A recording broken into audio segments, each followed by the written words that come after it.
नमस्कार, आप news 4 nation देख रहे हैं। बिहार सरकार में मंत्री मुकेश सहनी ने तेजस्वी यादव को एक बड़ा ऑफर दे दिया है। ऑफर इस बात का है कि अगर तेजस्वी यादव जब चाहते हैं तो वो सरकार बना सकते हैं। मुकेश सहनी का पूरा समर्थन उनके साथ रहेगा। जिस तरीके से मुकेश सहनी ने कुछ दिनों पूर्व लालू प्रसाद यादव पर बात कह दी थी कि लालू प्रसाद यादव को तो वो बहुत बड़ा नेता मानते हैं, तो उसके बाद मुकेश सहनी ने यह भी कहा है कि लालू प्रसाद यादव पर जब मैंने बात कही तो कई नेताओं के पेट में दर्द होने लगा। और साथ ही साथ उन्होंने यह भी कहा है कि वैसे नेताओं के पेट में दर्द हुआ है जो खुद लालू प्रसाद यादव के हाथ पकड़कर नेतागिरी सीखी है। आपको यह भी बता दें कि मुकेश सहनी ने एक सभा के दौरान तेजस्वी यादव को ऑफर तो दे ही दिया है और साथ ही साथ यह भी कहा है कि जिस दिन तेजस्वी यादव चाहे तो हम सरकार बना सकते हैं। तो साफ हो गया है कि एनडीए में जो खटपट लगातार जारी थी बीजेपी और वीआईपी के बीच, उससे अब साफ हो गया है कि मुकेश सहनी भी अब बीजेपी से दूरियां बना चुके हैं। मुकेश सहनी ने यह भी कहा है कि भाजपा की ओर से भी कई नेताओं ने उन पर टिप्पणियां की और साफ कहा कि उत्तर प्रदेश में जिस तरीके से उन्होंने चुनाव लड़ा है उससे भाजपा के जो नेता हैं वो खासा नाराज चल रहे थे,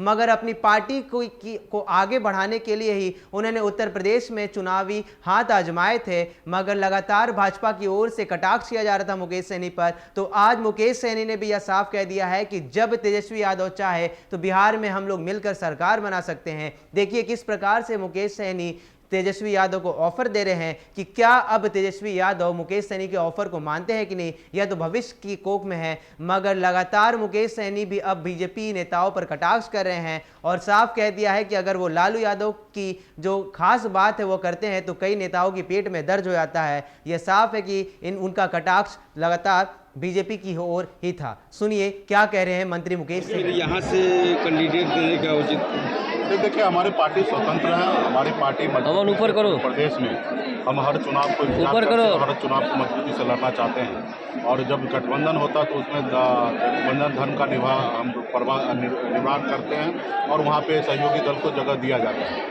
तो आप देख सकते हैं कि किस तरीके से हमें गठबंधन से बाहर निकाल दिया गया। 24 सीट में भारतीय जनता पार्टी और जेडीयू ने डिसीजन ले लिया कि 11 सीट और 12 सीट लड़ेंगे और 1 सीट लोजपा पारस जी को दे दिया गया और उसमें खास करके मांझी जी को और वीआईपी पार्टी को जगह नहीं दिया गया और उसमें बताया गया कि हम बात करेंगे, तो बात भी नहीं किए।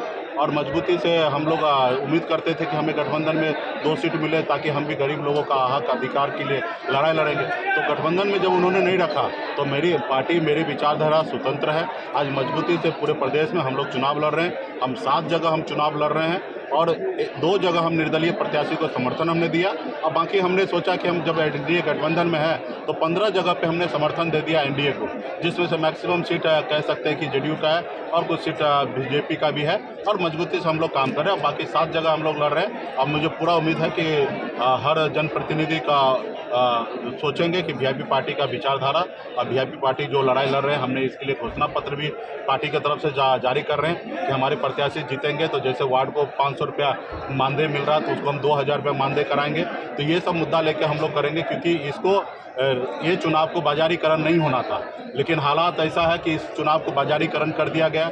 जनप्रतिनिधि के हक अधिकार के लिए लड़ाई लड़ना चाहिए पटना में, लेकिन वो क्या कर रहे हैं कि कोई ना कोई पॉलिटिकल पार्टी का सदस्य लेके और उस पार्टी के प्रोटोकॉल के अनुकूल काम कर रहे हैं। तो ये कहीं ना कहीं लोकतंत्र के लिए सही नहीं है। तो मेरा ये भी लड़ाई है आने वाले समय में ये पंचायत निकाय चुनाव में आरक्षण हो और इसको सरकार से पॉलिटिकल पार्टी से दूर रखे। जो भी चुनाव जीत के जाए वो किसी पार्टी का सदस्य ना बने, ये भी हम भविष्य में लड़ाई लड़ेंगे। लेकिन अभी जो परिस्थिति बना हुआ है, जिस तरीके से अभी समय है, उस तरीके से हम चाहेंगे कि अभी लड़ाई लड़े। हम अपने कुछ प्रत्याशी जिता के लेके जाएंगे और वो प्रत्याशी जो होगा वो विधानसभा में स्वतंत्र होंगे और मजबूती से पंचायत के वार्ड हो, मुखिया का हो समस्या हो, जिला परिषद का समस्या हो, मजबूती से बात को रखेंगे। उसको पार्टी बिल्कुल ही रोक टोक नहीं रखेंगे क्योंकि उनका हक अधिकार है कि वो जब जनता उनको जिता के भेजे, वार्ड सदस्य हो या मुखिया जिता के भेजे, तो उनके हक अधिकार की बात करें। भले हम सरकार में रहें लेकिन हमारे अगर पदाधिकारी जीत के जाते हैं तो वो अपने स्वतंत्र होंगे अपनी बात को रखने के लिए। अच्छा मंत्री जी, यूपी चुनाव के बाद जो है आपके इस्तीफे की मांग जो है बीजेपी की तरफ से उठ रही है, क्या है मामला? तो वही तो हमने अभी मंच से भी हमने कहा कि ये सरकार हमारी है और हम 4 पार्टी के सहयोग से ये सरकार है। किसी एक मैं बिहार में मंत्री हूँ, इसलिए मैं मंत्री हूँ कि मैं एक समूह को और एक लोगों को मैं नेतृत्व कर रहा हूँ और हमारी अपनी पार्टी है, अपनी दल है और उसके लेके जिसके पास दल है उसके पास बल है और जिसके पास बल है वो निश्चित तौर पे बहुत कुछ करेगा। आज लोग सोच रहे हैं कि मुकेश सहनी को बढ़ने नहीं देना है, ये काम कर रहा है, इसको ज़्यादा काम नहीं करने देना है। ये काम कर लेंगे, इनकी पार्टी बड़े हो जाएंगे तो गरीब की बात करेंगे और गरीब को हक अधिकार दिलाएंगे। तो भैया आपको रोकने से कुछ नहीं होना है। आज मजबूती से हम लोग पूरे प्रदेश में और बिहार के अति पिछड़ा समाज और खास करके निषाद समाज जागरूक हो चुका है अपने हक अधिकार लेने के लिए। आज किस तरीके से आज हमने 18% आरक्षण बढ़ाने का निर्णय लिया है। हमारी लड़ाई है देश में, देश के प्रधानमंत्री जी से, माननीय मुख्यमंत्री जी के नेतृत्व में हम लोग जाके मिले और हम लोगों का मांग है कि पूरे देश में जातिगत जनगणना कर लीजिए। जिस जाति को जितना संख्या है उसको उस आधार पे उनको आरक्षण दे दीजिए। आपको आर्थिक आधार नजर आ रहा है तो आर्थिक आधार पे दे दीजिए। लेकिन ये तो नहीं चलेगा कि किसी समाज को 8 लाख कमाने वाले को आरक्षण दे दीजिए और किसी को 2 लाख कमाने वाले को भी आरक्षण नहीं दीजिए। आप जातिगत जनगणना कर लीजिए। तो मजबूती से हम किसी जाति धर्म को विरोध नहीं करते, हर जाति धर्म को लोगों को मानते हैं। हर गरीब, चाहे अपर कास्ट में गरीब है, तो मेरा मानना है कि राज्य का और देश का जो खजाना है उसमें पहला अधिकार गरीब का होना चाहिए, चाहे जाति जो भी हो। अगर कोई ऊंची जाति के लोग हैं, अगर वो भूखे अगर हैं तो उनको खाना देने का काम सरकार का करना चाहिए। और उसी जगह पे अगर दलित भाई, पिछड़ा भाई का भी बेटा अगर भूखा है तो उनको भी खाना देने का व्यवस्था सरकार को करना चाहिए। लेकिन आज कहीं ना कहीं पूरे देश में देखिएगा तो चेहरा देखकर, नाम देखकर काम हो रहा है। तो हम लोग वो विचारधारा वाले लोग हैं, कर्पूरी ठाकुर को सपना को जीने वाले लोग हैं। आज हमने कहा कि हम लालू जी को मानते हैं। बहुत सारे लोगों को पेट में दर्द हो गया और वो लोगों को लालू जी को उंगली पकड़ के नेता बने हैं और ऐसे लोग हमको विरोध कर रहे हैं। अरे भैया, हम भी लालू जी को उंगली पकड़ के यहाँ तक आए हैं, ठीक है। आज उनका और हमारा विचार नहीं मिल रहा है। आज उनके सुपुत्र है, वो सोचते हम अकेले राजा बने, और मेरा कहना है कि हम सब मिलकर राजा बने। और यही फर्क है। तो हम भला लालू जी को मानने वाले लोग हम लालू जी को क्यों ना माने। जिस रोज तेजस्वी का अगर मन हो जाए कि सब मिलकर राज करे, हर एक नागरिक राज करे, तो वो मेरा भाई होगा, हम साथ में राजनीति करेंगे। और जब तक वो उनका ये सोच होगा कि हम अकेले पूरे बिहार का राजा बने, उस रोज तक वो दूर रहेंगे, हम दूर रहेंगे। लेकिन उनके पिताजी श्री लालू प्रसाद यादव जी ने पूरे बिहार में, पूरे देश में गरीब का हक अधिकार के लिए हमेशा आवाज उठाए, तो वो कैसे हम भूल सकते हैं।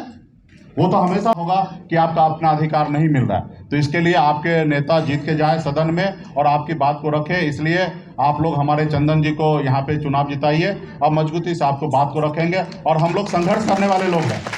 आप हमारे इतिहास को पढ़िए कि हम किस तरीके से संघर्ष कर रहे हैं। लोग को लगता होगा कि मैं एक जात की बात करता हूँ। निश्चित तौर पे मैं निषाद कुल में जन्म लिया हूँ, मैं निषाद को अपना परिवार मानता हूँ, मैं उनको अपना जात नहीं मानता हूँ, मैं उनका अपना परिवार मानता हूँ। इसलिए मैं गर्व से कहता हूँ मैं पूरे बिहार या पूरे देश में मैं सन ऑफ मल्लाह हूँ। लेकिन मैं हर जाति धर्म को मैं सम्मान करता हूँ, हर किसी की आवाज़ को मैं उठाना चाहता हूँ कि उनको आज बिहार में बेहतर जिंदगी जीने पड़े। आज हम लोग देखिए, एक कम उम्र में हमें अपने घर परिवार को छोड़ के जाना पड़ा, इसलिए क्योंकि हमारे बिहार में रोजगार नहीं है।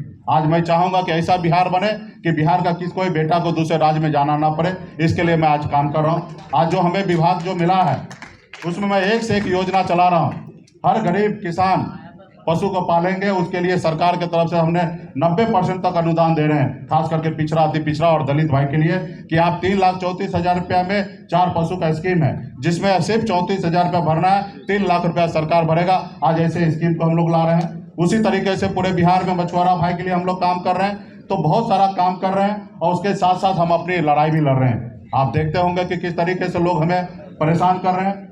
लोग हम लड़ते हैं हम पे राज करने के लिए, और हम अपनी लड़ाई लड़ते हैं अपने लोगों का हक अधिकार के लिए लड़ाई लड़ रहे हैं साथियों। तो इसलिए, और मांगने से कुछ नहीं मिलेगा। मांगने से किसी को दया आ जाए तो आपको भीख दे सकता है, अधिकार नहीं देगा साथियों। तो इसलिए हर जनप्रतिनिधि को सोचने की आवश्यकता है कि आपको लड़ाई लड़ना है। किसके साथ लड़ाई लड़ना है? अपने हक अधिकार के लिए। जो सरकार में होगा उनसे लड़ाई लड़ना है।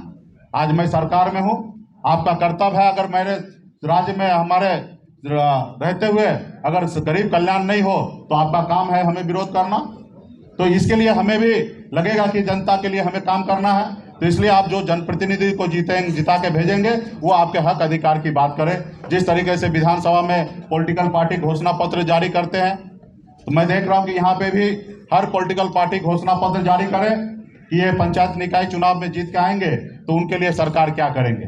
तो मैं ये सारे बात को लेकर मैं आप लोगों के बीच में आया हूँ। समय कम है, कम समय में आपको तैयारी करना है।